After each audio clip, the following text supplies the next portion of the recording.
So during the last week, we have completed the agricultural credit system in India, in which we have seen a lot of variant aspects that what are the institutional, non-institutional credit sources or credit institution, like who gave the farmers credit.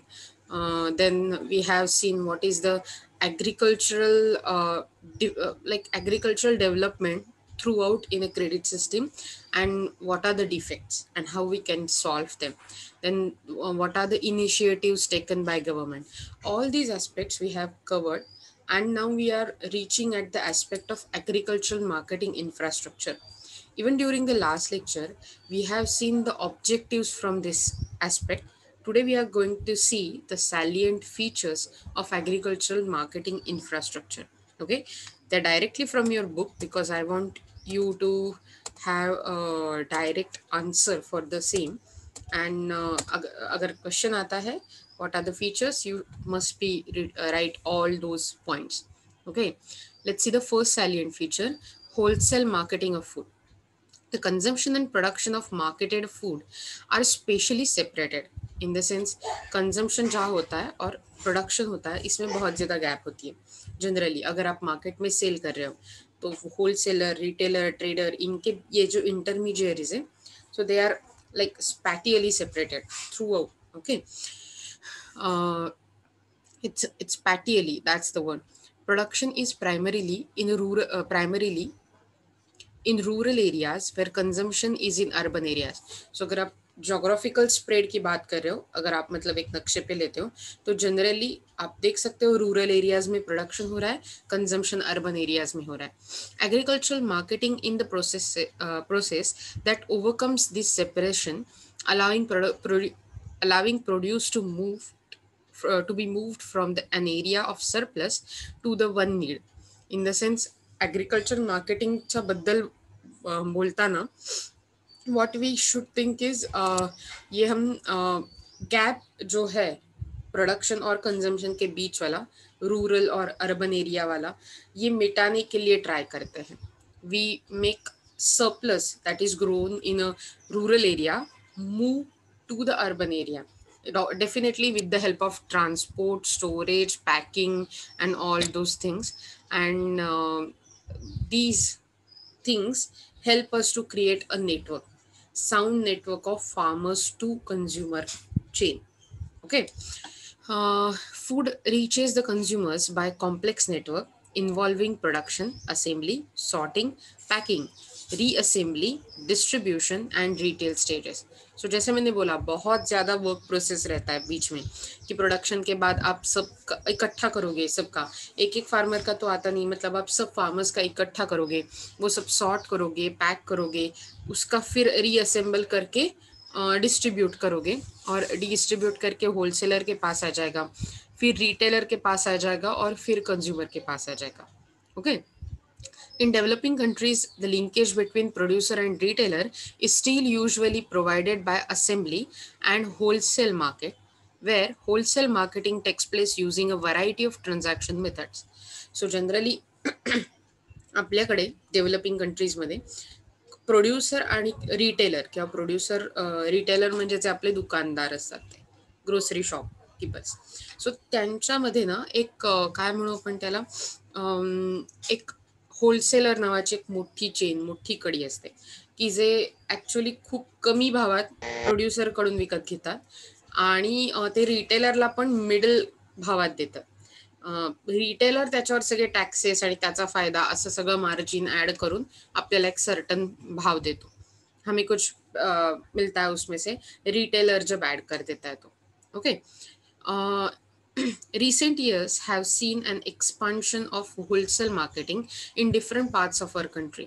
तो recent years में wholesale marketing का मतलब बहुत बड़ा हो चुका है, और ये हम देखते हैं. क्या आपको पता है wholesale markets, not I am not talking about even agriculture, overall ऐसे कोई एग्जांपल्स पता है आपको जहाँ पर होलसेल मार्केट्स है इंडिया में?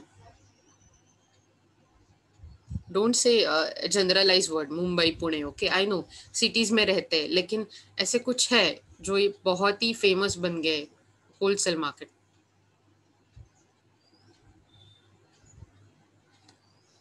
नहीं पता है आपको? फैशन स्ट्रीट क्या है आपका मुंबई का, या फिर मनीष मार्केट, दवा बाजार, ये सब है जो होलसेल मार्केट्स, और ऐसे बहुत बड़े मार्केट्स है, क्रॉफर्ड मार्केट, ये सब मुंबई के होलसेल मार्केट है, और भी बहुत है। अगर आप कोल्हापुर से थोड़ा पास जाते हो तो वहाँ पर गांधीनगर नाम का एक नाम के विलेज है, नॉट विलेज, टाउन है, जो जहाँ पर पूरा का पूरा होलसेल में आप कपड़ों की शॉपिंग कर सकते हो अच्छे तरीके से। So they are the wholesale market and they are getting very famous in these days. अगर पता नहीं है तो जिनको शॉपिंग करना है उनके लिए ओके। वेयर हाउसिंग, तो हमने देखा कि होलसेल मार्केटिंग फूड एक फीचर है जब आप मार्केटिंग, एग्रीकल्चर मार्केटिंग के बारे में बात कर रहे हो, एग्रीकल्चर मार्केटिंग इंफ्रास्ट्रक्चर के बारे में बात कर रहे हो। फिर है warehousing. A warehouse is commercial building for storage of goods. Warehouse are used by manufacturers, importers, exporters, wholesalers, transport business, customers etcetera. In the sense warehouse बहुत लोगों से यूज़ किया जाता है, और जैसे कि हमने देखा किसानों को भी वेयर हाउस का बहुत फ़ायदा होता है, क्योंकि वो जो डिस्ट्रेस सेल बंद करते हैं, क्योंकि वेयर हाउस यूज़ करने के मतलब यूज़ करने से वो अपना जो पेरिशेबल गुड्स है वो वहाँ पर अच्छे से रख सकते हैं, और फिर जब अच्छा प्राइस आए तब उसको बेच सकते हैं। So that's a very good facility for them. There are usually large plain buildings in industrial areas of cities, towns and villages. So warehouse मतलब एक बड़ी सी बिल्डिंग रहती है जो इंडस्ट्रियल एरियाज में रहती है, जनरली सिटीज के या फिर टाउन्स के या फिर विलेजेस के। तो आप मतलब आपको जनरली वेयर हाउस तो पता होना चाहिए, नहीं होता है तो एक बार गूगल पे सर्च करो कैसे होते हैं। They usually have loading docks to load and unload goods and goods from trucks. In the sense loading and unloading के लिए docks रहते हैं जिसको जहाँ पर वो डाल सकते हैं। It's a very big system अगर आप warehousing system के बारे में बात करें तो। Sometimes warehouses are designed for the loading and unloading of goods directly from railways. तो रेलवे से जो गुड आते हैं वहां से डायरेक्टली लोडिंग और अनलोडिंग करने के लिए ऑब्वियसली ट्रैक के पास, रेलवे स्टेशन के पास ये रहते हैं। From railways, airports and sea ports, म्हणजे तुमच्या या सगळ्या वे वॉटरवेज, एअरवेज आणि रोडवेज आणि railways, so all those four type of transport use कर सकते हैं डायरेक्टली, जहाँ से ऐसे जगह पर भी होते हैं। They often have cranes and forklifts for moving goods, which are usually placed on ISO standard pallets loaded into pallet racks. In the sense उनको एक ISO का जो मतलब स्टैंडर्डाइज गुड का जो स्टैंडर्ड होता है वो मिलकर उनके पास ये जो बड़े बड़े फोक लिफ्ट क्रेन्स रहते हैं, तो बड़े मार्जिन से बड़े क्वांटिटी पे गुड यहाँ से वहाँ ट्रांसपोर्ट किया जा सकता है वेयर हाउसिंग में। Stored goods can include any raw materials, packing materials, spare parts, components, and finished goods associated with agriculture, manufacturing, and production. In India, a warehouse may be referred to as godown. Simply आपल्याकडे ज्याला godown म्हटलं जातं, ती private पण असतात, सरकारी पण असतात, तो मतलब सरकार से भी चलाए जाते हैं, प्राइवेट कंपनीज भी चलाती हैं।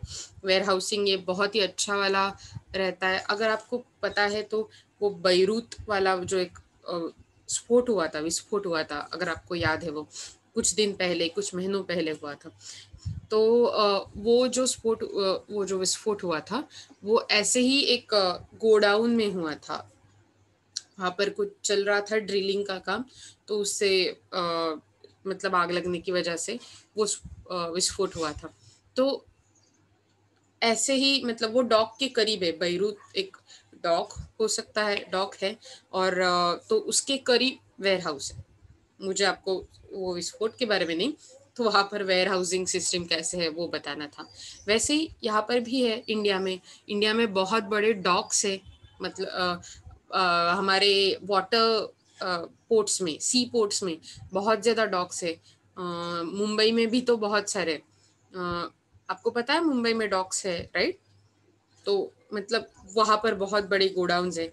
जनरली आपने कुछ मूवीज में अगर फाइटिंग सीन है या फिर ऐसा कुछ है तो वहाँ पर देखा होगा कि वो वहाँ पर जनरली गोडाउन्स के बीच में वो ट्रक्स, बड़े बड़े ट्रक्स या टैंकर्स के वो स्क्वायर स्क्वायर स्क्वायर रहते हैं, राइट, पीछे वाली ट्रॉली, और वहां पर वो एक दूसरे के ऊपर रखी गई होती है और उनके बीच में वो लड़ते रहते हैं, या फिर ऐसा कुछ सीन बहुत बहुत फिल्मों में, या फिर बहुत ही व्हाट वी कैन से बहुत ही जगह पर दिखाई जाता है। Recently I can remember from arrow the series, उसमें से एक दिखा था जब वो पहले पहले लड़ना शुरू कर देता है सुपर हीरो, तो उस time. Okay, let's see the third one.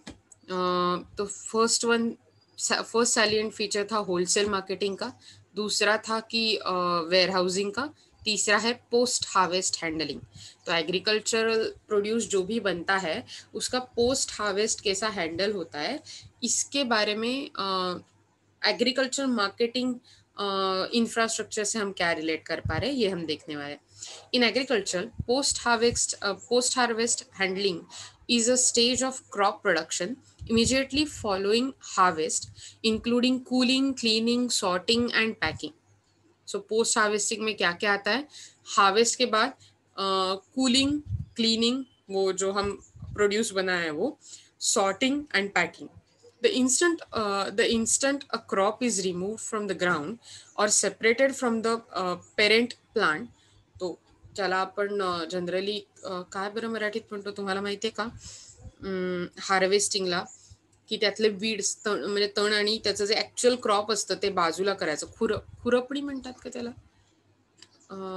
नाही, शोधून काढेल शब्द. Okay, the instant crop is removed from a ground and separated from its parent plant, it begins to deteriorate, म्हणजे तो खराब व्हायला सुरुवात होते पटकन ते प्लांट, ते बाहेर केल्यावरती. Post harvest treatment largely determines final quality, whether a crop is sold for a fresh consumption or used as an ingredient in the process of food product. बटाट्याचा विचार करो, समझा बटाट्याचा क्रॉप आया, अगर पोटैटो का क्रॉप आया है तो उसका ऐसा इस्तेमाल हो सकता है पोस्ट हार्वेस्ट ट्रीटमेंट के बाद कि कैसे ये पोटैटोस को ट्रीट किया जा रहा है, क्या ये डायरेक्टली ग्रोसरी शॉप में बिकेगा और हमारे घर आएगा, हम सब्जी बनाएंगे और किसी इंग्रेडिएंट में हमारे फूड स्टफ में यूज करेंगे, तो ये डायरेक्ट कंजम्पशन है, फ्रेश कंजम्पशन है. लेकिन अगर लेज या फिर बालाजी या फिर ये जो फैक्ट्रीज रहती है जो ये भुजिया वेफर्स ये बनाती है, आलू भुजिया वेफर्स, तो अगर ये लोग उठा रहे हैं तो मतलब इनके लिए ये कैपिटल गुड बनता है. इसका मतलब ये उन पर प्रोसेस करते हैं पोटैटोस पे और उसके बाद उसके वेफर्स बनते हैं, तो उसमें बहुत बड़ा टाइम आता है, एक्चुअली टाइम स्पैन बहुत बड़ा है. The most important goals of post-harvest handling are keeping the product cool to avoid moisture loss and slow down undesirable. In the sense, अच्छे से प्रिवेंट करना, so that वो जो खराबी आती है जल्दी जल्दी वो ना आए. Okay, and slow down undesirable chemical changes and avoiding physical damage such as bruising. Bruising म्हणजे खरं तर खरचटणं असा मराठीत अर्थ है. ओके, मतलब जो खरोज आती है हमें वो, लेकिन इसका मतलब है अगर पोटैटो या फिर इसी और किसी ऐसे प्लांट के क्रॉप के बारे में बात कर रहे तो उसको खरोचना मतलब वहां पर कुछ मतलब वो प्रोडक्ट को कुछ डैमेज होना. Okay, basically so sorry, avoiding physical damage such as bruising to delay spoilage. मतलब अगर हम ये सब प्रिवेंट करें तो हम ये जो खराबी है वो डीले कर सकते हैं थोड़ा. Sanitation is also important factor to reduce the possibility of pathogens that could be carried by the fresh produce, for example as residue from the contaminated washing water. So contaminated washing water की वजह से जो pathogens create हो रहे हैं वो carry ना हो. ओके, मतलब एक जगह से दूसरी जगह पर अगर जब आप क्रॉप कैरी कर रहे हो तो इसके लिए पोस्ट हार्वेस्टिंग हैंडलिंग बहुत ज़रूरी होता है, जिसमें आपने देखा कूलिंग, क्लीनिंग, ये सब प्रोसेसेस इन्वॉल्व रहते हैं. Okay, after the field after the field, post harvesting processing is usually continued in the packing house. This can be simple shade, providing shade and running water, or a large scale sophisticated mechanized facility with conveyor belts, automated sorting and packing stations, walk-in coolers and the like.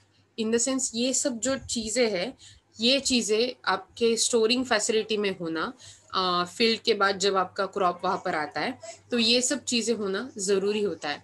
तो शायद वो जो packing house है मतलब ware house है sorry, वो simple एक shade रह सकती है, या फिर जो हमने बोला पूरे के पूरे फैसिलिटीज़ के साथ, तो प्रोवाइडिंग शेड भी वैसी हो सकती है। Okay, in mechanized harvesting processing may also begin as a part of actual harvest process. So actual harvest process चा भाग म्हणून सुद्धा हार्वेस्टिंगची प्रोसेस सुरू होते, mechanised हार्वेस्टिंगची, with initial cleaning and sorting performed by the harvesting machinery.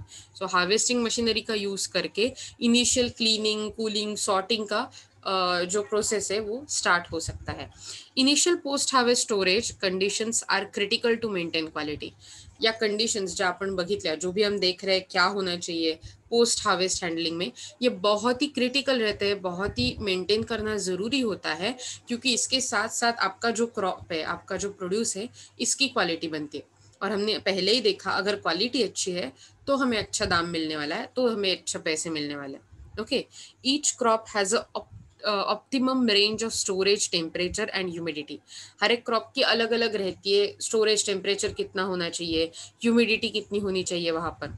Also certain crops cannot be effectively stored together as unwanted chemical interaction can result. तो कुछ ऐसे crop होते हैं जो एक साथ नहीं रख सकते हम effectively, we can't store together. जैसे कि सब्जियां, टोमेटो, और अगर मतलब टोमेटो और ऐसी कुछ सब्जियां है वो जो एक साथ रखने से शायद उनके बीच में ह्यूमिडिटी का टेंशन होकर सब्जियां गल जाती है। Okay, so various methods of high speed cooling, fastly cool करना, and sophisticated refrigeration and atmosphere controlled environments are employed to prolong freshness, particularly in large scale operation. So जेव्हा पेरिशेबल गुड्स असतं, किंवा even whatever kind of good we are dealing, agriculture good, we need high speed cooling, sophisticated refrigeration so that we can keep it cool, और उसके साथ साथ एक ऐसा environment, controlled environment create होना चाहिए, जैसे पेड़ों के लिए ग्रीन हाउस रहता है, राइट। आप नर्सरीज में जाकर देख सकते हो, वहाँ पर वो ग्रीन हाउस मतलब बिल्ड किया गया होता है, वहाँ पर कौन से पेड़ को कितना सनलाइट, कितनी ह्यूमिडिटी चाहिए, कितना पानी चाहिए, ये सब उसके हिसाब से दिया जाता है, कंट्रोल्ड एनवायरनमेंट रहता है। तो स्टोरेज और पोस्ट हार्वेस्टिंग हैंडलिंग है वो, that's the same as greenhouse effect, क्योंकि आप उसको कंप्लीट केयर देते हैं, कंट्रोल्ड एनवायरनमेंट में रखते हो, सो दैट उसका फ्रेशनेस बना रहे, वो प्रोलॉन्ग्ड बना रहे, मतलब लॉन्ग लास्टिंग हो, और उसके साथ साथ उसकी क्वालिटी भी मेंटेन हो, जब आप लार्ज स्केल ऑपरेशन की बात करें। So that was about post harvest handling. I know these are very repetitive and kind of boring things that you are learning, but I don't know how we can make it even better with the given time constraint. Okay, so please bear with me. Let's see the fourth one, rural development. तो अभी तक तीन silent features देखे, अब fourth one है, rural development aims at finding ways to improve rural lives and lives with participation of rural people themselves, so as to meet the required needs of rural communities. In the sense, rural development क्या होता है, it's the rural people, villagers, उनके participation से rural area का development करवाना, that's the major aim, okay, of the overall rural development programmes. Okay, rural community का development करना rural villagers की हेल्प से, ओके, पार्टिसिपेशन से। Rural development is a process of improving the quality of life and economic well-being of a people living in rural areas, often relatively isolated and sparsely populated areas. तो rural development ये एक process है जहाँ पर आप quality improvement करते हो, quality of life, economic wellbeing of people. Okay, मतलब स्टैंडर्ड ऑफ लिविंग बढ़ाना उनका, often relatively isolated and remote areas, छोटे छोटे गांव जो बहुत ही दूर है शहरों से, तो वहाँ पर डेवलपमेंट की बहुत ज़रूरी होती है। तो ऐसे गांव में rural sorry Rural development has traditionally centered on exploitation of land incentive natural resources such as agriculture and forestry. Rural development generally ऐसा ट्रेडिशनल ऐसा थिंकिंग है, ऐसा एटीट्यूड है कि इसका मतलब है रूरल डेवलपमेंट का जो भी नेचुरल रिसोर्सेस है गांव में, जो भी agriculture and forestry related related resources है, उनको एक्सप्लॉइट करना और कुछ डेवलपमेंट किया है ऐसा दिखाना. However, changes in the global production network and increased urbanization. तो क्या है ग्लोबल प्रोडक्शन नेटवर्क, मतलब through out globally production network में जो बदलाव आया है, चेंजेस आया है, और उसके साथ साथ अर्बनाइजेशन जो बढ़ रहा है, they have change the character of rural areas. इन्होंने रूरल एरियाज का कैरेक्टर, रूरल एरियाज का ओवरऑल फीचर बदल दिया है. Increasingly tourism, niche manufacture and recreation have replaced resources extraction and agriculture as dominant economic drives. So rural areas से पहले जो सिर्फ एग्रीकल्चर और फॉरेस्ट्री जैसे चीजें थी जो बेहतर इकोनॉमिक फैक्टर था उनको डेवलप करने के लिए, आज उनसे ज्यादा इको टूरिज्म जैसे, नीशे मैन्युफैक्चरिंग जैसे, मतलब छोटे छोटे मैन्युफैक्चर गृह उद्योग जैसे, और रिक्रिएटिव थिंग्स जैसे हमने हम बोल सकते हैं कि वहां पर एक प्लेस डेवलप करना टूरिज्म के लिए, या फिर स्पेशलाइजेशन एक विलेज का किसी टिपिकल क्रॉप में, किसी टिपिकल प्रोडक्शन में करना. तो these are the things that are taking place, और उसकी वजह से ये सब चीजें जो इकोनॉमिक डेवलपमेंट में, इकोनॉमिक ग्रोथ में डोमिनेंट फैक्टर बन रही है. Okay, the need for rural communities to approach development from a wider perspective has created more focus on broad range of development goals rather than merely creating incentive for agriculture or resource based business. तो जैसे ही rural community को भी एक मतलब development का approach create हो रहा है, उनको पता चल रहा है कि क्या गोल्स है, क्या उनके पास जो अवेयरनेस आ रहा है, तो we are able to focus more about how we can develop rather than just focusing on agriculture and agriculture related business, but also widening the opportunity aspect for the rural people. Okay, education inter just a minute. Okay.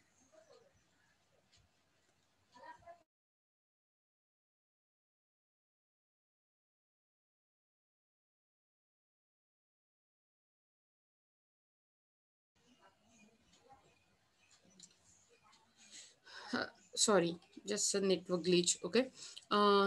Education, entrepreneurship, physical infrastructure, and social infrastructure all play an important role in developing rural region.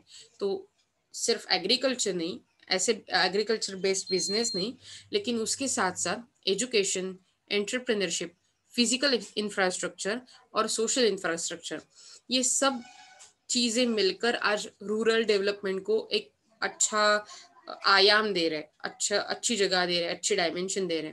Okay, rural development is also characterised by its emphasis on locally produced economic development strategies. तो rural development ये सिर्फ अब एक किसी agricultural development का part नहीं है, तो ओवरऑल इकोनॉमिक डेवलपमेंट में बहुत बड़ा हिस्सा है. और उसके रूरल डेवलपमेंट के लिए, रूरबन डेवलपमेंट के लिए, मतलब रूरल एंड अर्बन ऐसे दो टाइप के मतलब दोनों टाइप के फीचर लेकर छोटे छोटे गांव बनते हैं. Even Dapoli can be called as rurban area. तो उसके लिए कुछ उनके डेफिनेशंस है. ऐसे एरियाज आज बहुत ज्यादा डेवलप हो रहे हैं. अगर आप पुणे के पास जाकर देखो तो Kothrud, okay, Kothrud is not part of Pune, लेकिन इट्स अ रूरबन एरिया. फिर उसके बाद पाषाण, बाणेर, औंध, हड़पसर, तो ये जो सब पहले छोटे छोटे गांव थे, आज उनका बड़ा मतलब एक बड़े टाउन में कन्वर्ट हो रहे हैं. और वो तो बड़े ही टाउन हो रहे हैं, लेकिन फिर भी अभी कुछ ऐसे स्कैटर्ड विलेजेस है जो छोटे, सासवड़ जैसे, पाषाण, अगेन पाषाण, बाणेर, औंध, तो ये एकदम से बहुत बड़े सिटीज नहीं बने जैसे अभी हम कोथरूड को बोल सकते हैं अगर हम पूना के बारे में बात करें. तो ये सब जो जगह है वहां पर आप वहां पर रूरबन एरिया हम बोल सकते हैं. मतलब पहले रूरल थे, अब अर्बन भी नहीं है, लेकिन उसके बीच वाले एरिया है. तो ऐसे एरियाज में क्या होता है, डेवलपमेंट बहुत ज़्यादा होता है, लोगों के पास इनकम, लोगों का आय एकदम से बढ़ जाता है। ऐसे अगर एरियाज डेवलप हो तो मतलब हमारे ओवरऑल डेवलपमेंट का फोकस भी चेंज हुआ है थ्रू आउट, और रूरबन एरियाज भी बढ़ रहे हैं। In contrast to urban region which have many similarities, rural areas are highly distinctive from each other. Obviously आप देख सकते हो कि एक अर्बन एरिया को एक सिमिलैरिटी होती है डेवलपमेंट में, रास्ते, पानी, फिर स्ट्रीट लाइट, और उनका डेवलपमेंट एक सिमिलर तरीके का होता है। लेकिन रूरल एरिया में लोग सेम डिस्टन्स पे भी नाही रहते. एक एक एक वाडी इथे आहे, दुसरी आणखीन कुठेतरी कोपऱ्यात आहे, आणि असं म्हणजे थोडक्यात त्यांच्याकडे खूप वेगवेगळ्या गोष्टी असतात. प्रत्येक rural area which is under development, each rural area, okay, it's different and it's distinctive from each other, and that's why उनकी डेवलपमेंट करना, that is a more focused oriented, और उसके लिए नए बॉडीज बनाने की सच में बहुत ज़रूरत है. Okay, so that was about rural development. Fourth feature, let's see the next one, food security. Food security मतलब अन्न सुरक्षा. अन्न सुरक्षा का मतलब होता है कि जो भी क्रॉप बन रहा है, जो भी क्रॉप हमारे यहाँ हार्वेस्ट हो रहा है, उसको पहले अच्छे से स्टोरेज करके रखना चाहिए. और हर एक जो सिटीजन है, हर एक छोटे बच्चे से लेकर बड़े बूढ़े आदमी तक, तो ये सबको अच्छे से पूरक, दैट्स द वर्ड, पूरक मतलब पूरा का पूरा 100% जितना लगता है उतना फूड उनको ऑब्टेन करने की, खाने की, उनको खाना मिलने की पूरी मतलब वहाँ पर रिस्पॉन्सिबिलिटी लेनी चाहिए. और उसके बाद किसी को भी भूखा रहने का मतलब रहना नहीं पड़ेगा. ऐसा एक एनवायरनमेंट क्रिएट करना करना that was about food security. Food security is a condition related to supply of food and individuals access to it. So it is about supply, कैसे फूड का सप्लाई किया जाए इंडिविजुअल को, और इंडिविजुअल ये food कैसे एक्सेस कर सके. Okay, food security can be measured by calorie intake पर पर्सन पर डे. मतलब एक पर्सन को कितने कैलोरीज मतलब एक पर्सन को कितने कैलोरीज एक दिन में लेने पड़ेंगे, that is about food security measurement. In general the object, आपको पता है कि सिटी लाइफ में कितने कैलोरीज लेने पड़ते जनरली एक इंडिविजुअल को, और रूरल एरियाज में कितने लेने पड़ते, नहीं पता. It's very difficult. ओके, क्योंकि मतलब नॉट डिफिकल्ट, डिफरेंट, बिकॉज आप सकते हो कि रूरल एरियाज में जो चीज 2500 किलो कैलोरीज पर डे इतना जनरल एवरेज रह सकता है वीमेन एंड मेन के लिए खाने का इंटेक कैलोरीज पर डे पर पर्सन. लेकिन वही अगर आप अर्बन एरियाज में देखो तो 1800 टू 2000 इतना रहता है कैलोरी इंटेक पर पर्सन पर डे. इसका मतलब जैसे हर एक आदमी का रहन सहन होगा, काम का नेचर होगा, सीडेंटरी है या नहीं है, उसके हिसाब से कैलोरी इंटेक भी बदल जाता है, और उसके साथ साथ मेजरमेंट टू फूड सिक्योरिटी भी बदल जाता है. Okay, in general, the objective of food security indicator and measures is to capture some or all of the main components of food security in terms of food availability, access and utilization or adequacy. In the sense, खाना क्या community के लिए available है, क्या community उसको access कर रही है थ्रू डिस्ट्रीब्यूशन सिस्टम से, और क्या वो एडिक्वेट है, जो भी मिल रहा है क्या वो पूरा पड़ रहा है. तो ये सब चीज़ें जानने के लिए फूड सिक्योरिटी का एस्पेक्ट जानना, उसका मेजरमेंट करना बहुत ही ज़रूरी होता है. The factors influencing household food access are often context specific. छोटे छोटे घर की फूड सिक्योरिटी को मतलब इन्फ्लुएंस करने वाले फैक्टर बहुत ही स्पेसिफिक होते हैं. लेकिन thus the financial and technical demands of collecting and analyzing data on all aspects of households experience of food access and the development of valid and clear measures remain a huge challenge. तो उस time पे जो financial and technical demand होते हैं data collect करने के food security related, वो बहुत ही एक घर के हिसाब होते हैं, मतलब घर के हिसाब से होते हैं. हर एक घर का खुद का पर्सपेक्टिव, खुद की सोच, और उसके हिसाब से ये डेटा कलेक्ट करना बहुत ही हार्ड रहता है, चैलेंजिंग रहता है. House hold food security exist when all members at all times have access to enough food for an active healthy life. So again, all members, not just the male dominated members, okay, in the household. हर एक व्यक्ति को, छोटे बच्चे से लेकर घर की माँ, पापा, नाना नानी, दादा दादी, जो भी कोई घर का मेंबर है, वो सबको इनफ फूड होना और उसको एक्टिव एंड हेल्दी लाइफ होना थ्रू दैट फूड, ये ज़रूरी होता है to remain under the security of household food security. Okay, individuals who are food secured do not live in hunger or fear of starvation. तर भूखे मरण्याच्या किंवा भूकेमध्ये actually hunger, तो उसमें नहीं रहते. They are very free from that fear of hunger, fear of starvation. Food insecurity, on the other hand, is a situation of limited or uncertain availability of nutritionally adequate and safe foods. जेव्हा आपल्याला equal nutrition असलेलं food मिळत नाही, very limited access असतो food बरोबर, so at that time safe food नसतं, limited access असतो आणि there is very uncertainty if I will get food tomorrow. So ऐसे टाइम में लिमिटेड और uncertain ability to acquire acceptable foods in society, in socially acceptable ways. Again socially acceptable ways मतलब चोरी करके, कुछ criminal activity करके अगर मुझे कल का खाना मिल रहा है और I am food secure, then that is not a food security. So socially acceptable ways में अगर ऐसा है, देन वी कैन से कि हमारी कम्युनिटी, हमारा समाज फूड सिक्योर है. लेकिन जनरली हम देख सकते हैं इंडिया जैसे देशों में और बहुत सारे देशों में, we are not just talking about India, very large portion of people are not food secured. And I think I have shown you video from Filter Copy regarding that Robin Hood army and all those things.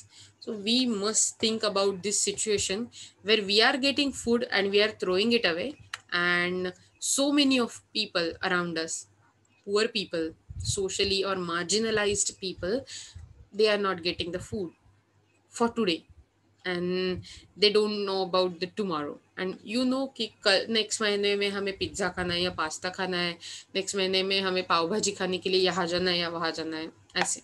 So that becomes a very crucial problem. Okay, let's see the next one. Okay, hopefully we have completed the 5 salient features of agriculture marketing infrastructure, and we are moving towards national agricultural market. But before starting with this topic, I'd like to tell you कि हम यहाँ पर meeting and करते हैं और फिर यही से ही उठाते हैं, मतलब फिर नए टॉपिक हम नए क्या बोल सकते हैं, नए सेशन से शुरू कर सकते हैं. I will conduct your lecture for some obviously up to our regular time, and then we can see. Okay, so I am cutting the meeting and then we can go on. Okay, just join again. आप join कर रहे हो और आपको ये सुनाई दे रहा है, right? I am saying you to join again whenever I am cutting this meeting.